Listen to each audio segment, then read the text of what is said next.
Hi everybody, Nick from Rich & Sons here with another camping tip.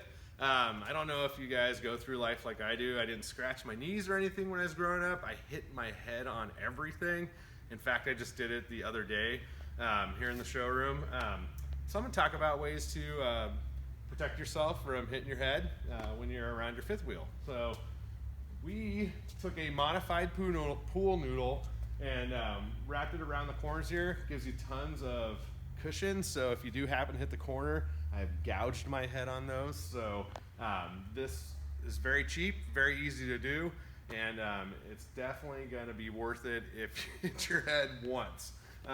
They also make a product that you can buy from our shop or our parts department, and it's this RV safe zone. So anything on your kingpin, this nice foam thing will wrap around that too, so you don't have to worry about running into it or hitting your head in it. But they do make these, and you can buy those.